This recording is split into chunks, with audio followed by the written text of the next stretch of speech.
पाकिस्तानी सेना भारत और पाकिस्तान के बीच NSA लेवल की बातचीत को नाकाम करने की साजिश रच रहा है। खुफिया रिपोर्ट के मुताबिक पाकिस्तानी सेना ने इसके लिए खास योजना तैयार की है। सेना की उत्तरी कमान के commander lieutenant general DS Hooda ने एक खुफिया रिपोर्ट सेना प्रमुख को भेजी है। सेना प्रमुख जनरल दलबीर सुहाग ने राष्ट्रीय सुरक्षा सलाहकार अजीत डोभाल को इस रिपोर्ट की जानकारी दी है। सेना की उत्तरी कमान ने रेडियो इंटरसेप्ट और दूसरे खुफिया इंटरसेप्ट की मदद से पिछले 15 दिनों में पाकिस्तानी सेना के नापाक प्लान की जानकारी जुटाई है। इसके मुताबिक कश्मीर घाटी में किसी बड़ी आतंकी घटना को अंजाम देने के लिए 2 आतंकी ग्रुप बनाए गए हैं, जिसमें 5 से 6 आतंकी शामिल हैं। ये आतंकी बड़े हमले को अंजाम देने की फिराक में है। इन आतंकियों की मदद साउथ कश्मीर में मौजूद लश्कर का लोकल कमांडर वसीम कर रहा है। इन हार्डकोर आतंकियों को श्रीनगर के आसपास मौजूद सेना और सुरक्षा बलों के कैंप पर आत्मघाती हमले का टारगेट दिया गया है। इन आतंकियों के निशाने पर खास तौर पर बादामी बाग में मौजूद 15वीं कोर का मुख्यालय शामिल है। NSA लेवल की बैठक से पहले गृह मंत्रालय पाकिस्तान को आतंकवाद और भारत में हुए हमलों से जुड़ा डोजियर सौंपेगा। इस डोजियर में दाऊद इब्राहिम, हाफिज सईद, लखवी, मुंबई हमला और आतंकी नवीद के पाकिस्तानी होने से जुड़ी सारी जानकारियां हैं। डोजियर में 50 मोस्ट वांटेड की लिस्ट भी शामिल की गई है। वहीं मुंबई हमले की जांच में जानबूझकर की जा रही देरी का सबूत भी है। डोजियर में हाफिज सईद, दाऊद और गुरदासपुर हमले और GPS डिटेल्स को लेकर भारत की तरफ से लिखे पत्र पर पाकिस्तान की तरफ से जवाब नहीं देने की बात भी है। उधमपुर हमले में शामिल पाकिस्तानी आतंकी नवेद से पूछताछ की पूरी जानकारी पाकिस्तान को दी जाएगी। इस जानकारी में नवेद का वो कबूलनामा भी होगा जिसमें उसने पाकिस्तान के फैसलाबाद के टोकियानवली में रफीक कॉलोनी में अपना घर होने की बात बताया है। भारत पाकिस्तान को आतंकी नवेद के साथ आए उसके साथ ही नोमान की तस्वीर और आतंकी मोहम्मद भाई और अबू ओकासा का स्केच सौंपेगा। भारत पाकिस्तान को आतंकी नवेद के ट्रेनिंग से जुड़ी जानकारी देगा। वहीं इसमें शामिल ISI के अफसर का नाम और रैंक के साथ ही 25 लश्कर के आतंकियों की जानकारी भी देगा। गुरदासपुर हमले को लेकर पंजाब सरकार ने भी डोजियर तैयार किया है। इस डोजियर को पंजाब सरकार केंद्र सरकार को भेजेगी, जिसे NSA लेवल की वार्ता से पहले पाकिस्तान को दिया जाएगा। पाकिस्तानी आतंकी नवेद को दिल्ली से कश्मीर घाटी ले जाया गया है। NIA की टीम विशेष विमान से पाकिस्तानी आतंकी नवेद को किसी अज्ञात जगह पर ले गई है। दिल्ली में आतंकी नवेद का करीब 10 घंटे तक पॉलीग्राफी टेस्ट किया गया था। कश्मीर घाटी में NIA की टीम आतंकी नवेद को उस रूट को दोहराने के लिए कहेगी जिसके जरिए वो उधमपुर तक पहुंचा था।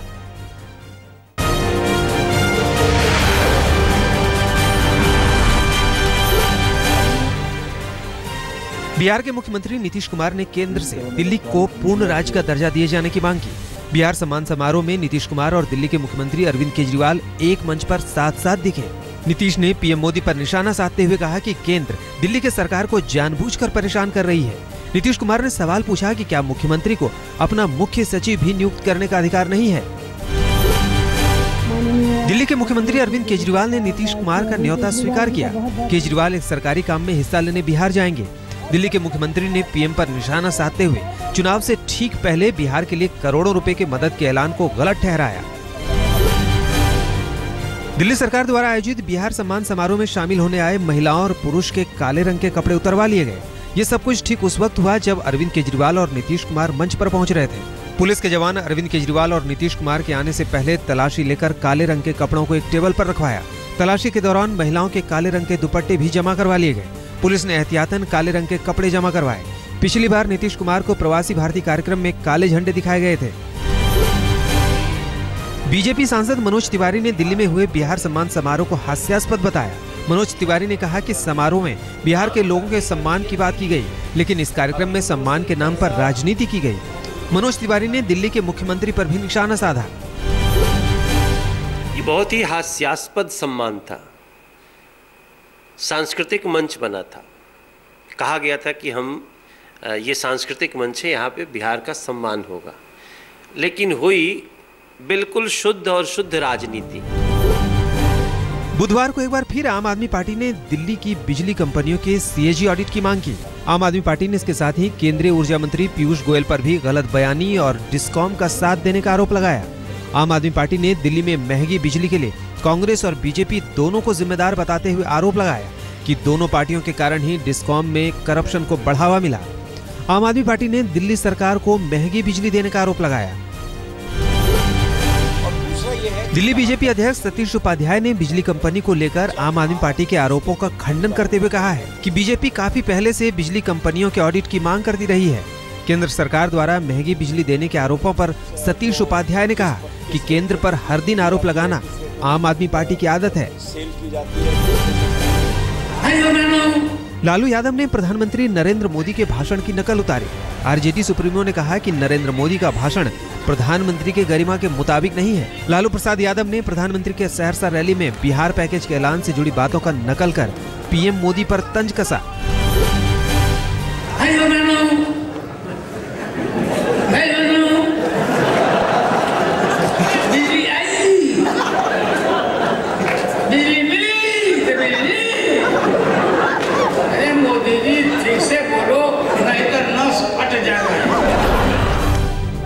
कांग्रेस उपाध्यक्ष राहुल गांधी अपने चुनाव क्षेत्र के 2 दिन के दौरे के बाद दिल्ली लौट गए हैं। राहुल गांधी ने 2 दिन के दौरे में जहां चुनाव क्षेत्र में हो रहे विकास कार्यों का जायजा लिया, कई मौके पर लोगों से रूबरू भी हुए। इस दौरान कांग्रेस उपाध्यक्ष को जनता के निजी सवालों का सामना भी करना पड़ा। युवाओं ने राहुल गांधी से पूछा, भैया कब लाओगे भाभी? अमेठी में लखनऊ जाते वक्त राहुल गांधी ने सड़क हादसे में घायल की रुककर मदद की। सड़क दुर्घटना में घायल हुए व्यक्ति को देखकर कांग्रेस उपाध्यक्ष ने अपना काफिला रुकवाया और काफिले में मौजूद एम्बुलेंस में घायल का प्राथमिक उपचार करवाया। राहुल गांधी घायल युवक को अस्पताल पहुंचाने के बाद दिल्ली के लिए निकले। बिहार विधानसभा चुनाव में अपने उम्मीदवार उतारने की तैयारी में है AIMIM के अध्यक्ष असदुद्दीन ओवैसी। रविवार को किशनगंज की रैली के बाद ओवैसी बिहार के सीमांचल इलाके में अपना उम्मीदवार उतारेंगे। AIMIM की नजर किशनगंज, अररिया, पूर्णिया और कटिहार के 24 विधानसभा सीट पर है।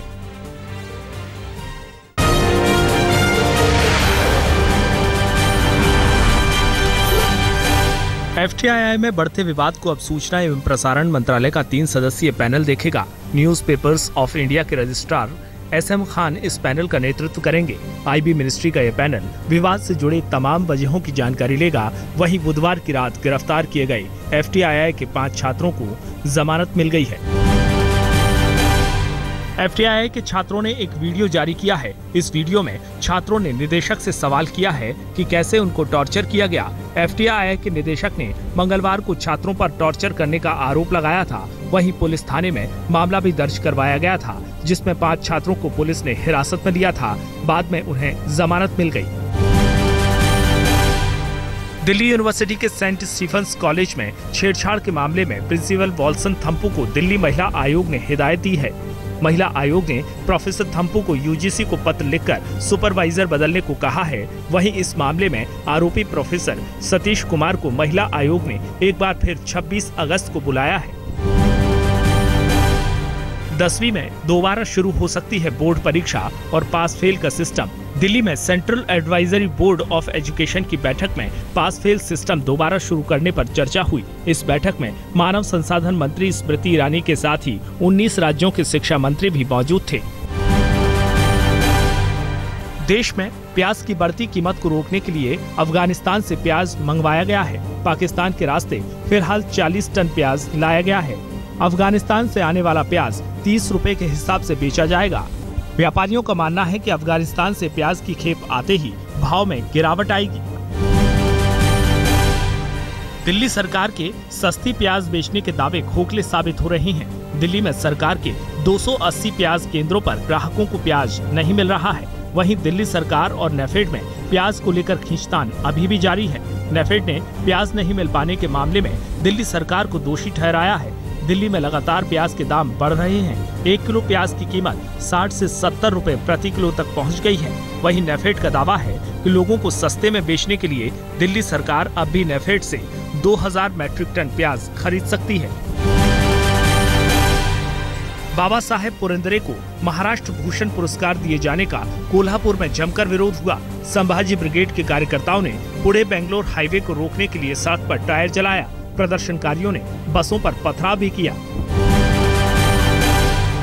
दिल्ली के 4 NGO ने एक विमान कंपनी के साथ मिलकर 140 बच्चों को मुफ्त में हवाई यात्रा कराई। फैंटेसी फॉर फ्लाइट नाम से आयोजित इस प्रोग्राम में क्रिकेटर युवराज सिंह ने भी हिस्सा लिया और बच्चों के साथ जमकर मस्ती की। इस प्रोग्राम में युवराज के NGO UV कैन भी शामिल था।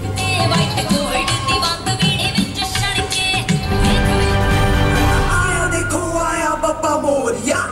दिल्ली के ताल कटोरा स्टेडियम में सर्वाइकल कैंसर, लड़कियों की शिक्षा और सुरक्षा से जुड़े मुद्दे को लेकर रंगारंग कार्यक्रम का आयोजन किया गया। कंसर्ट के बहाने युवाओं को समाज के संवेदनशील मुद्दों से जोड़ने की कोशिश की गई।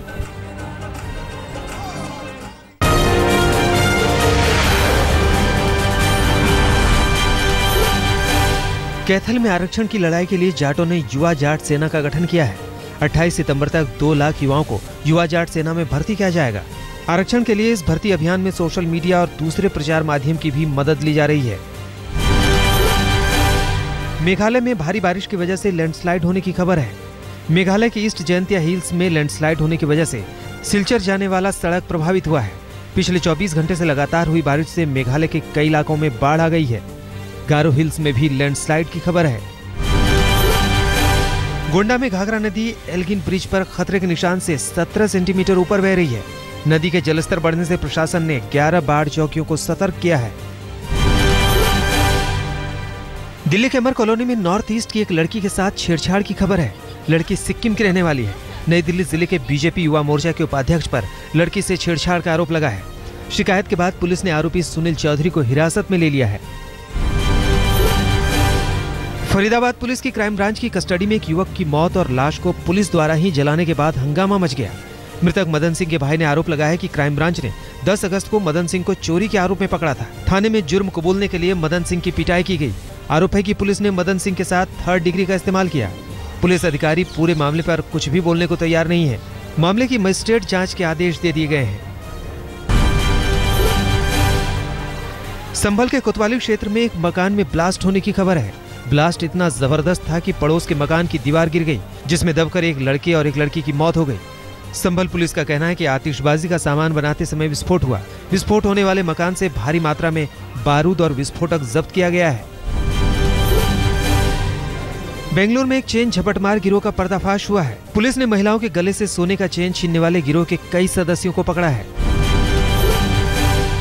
अमेठी के मुसाफिर खाना इलाके में गोमती नदी में एक नाव पलटने से 10 लोग डूब गए। इस घटना में 2 लोगों की मौत हो गई, वहीं 8 लोगों को बचा लिया गया है। मुख्यमंत्री अखिलेश यादव ने मृतकों को 2-2 लाख रुपए मुआवजे का ऐलान किया है। नाव पर करीब 12 लोग सवार थे। गांव में नदी पर पुल नहीं होने की वजह से नाव के जरिए लोग गांव में आना जाना करते हैं। अलवर जेल में एक बांग्लादेशी कैदी के फरार होने के बाद पुलिस गिरफ्त में आने की खबर है। बांग्लादेशी कैदी को पकड़ने के लिए अलवर में करीब 2.5 घंटे तक अफरा तफरी मची रही। हालांकि बाद में रेलवे स्टेशन से बांग्लादेशी कैदी को पकड़ लिया गया। बांग्लादेशी कैदी को जैसलमेर के बॉर्डर एरिया से बिना पासपोर्ट के गिरफ्तार किया गया था। नोएडा एक्सप्रेसवे पर अलग अलग जगहों पर लगे सीसीटीवी से बेहद चौंकाने वाली तस्वीर सामने आई है। सीसीटीवी से एक्सप्रेसवे पर होने वाले एक्सीडेंट की कई तस्वीरें सामने आई हैं। इन तस्वीरों को देखकर आप एक्सप्रेसवे पर चलने में आने वाले खतरे का अंदाजा लगा सकते हैं। फर्रुखाबाद के आवास विकास पुलिस चौकी पर अजब नजारा देखने को मिला। एक दारोगा ने सिपाही की जबरदस्त तरीके से लाठी से पिटाई की। दारोगा की दबंगई के आगे सिपाही चुप बैठा रहा। पिटाई करने वाला दारोगा रेलवे रोड चौकी इंचार्ज इंद्रपाल सिंह यादव है।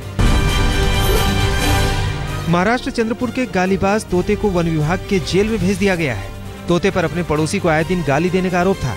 तोता को पीड़ित महिला के सौतेले बेटे ने गाली की ट्रेनिंग दी थी। महिला की शिकायत पर तोते को लॉकअप में डाला गया। वहीं महिला तोते को गाली सिखाने के आरोपी अपने सौतेले बेटे पर कार्रवाई की मांग भी कर रही है।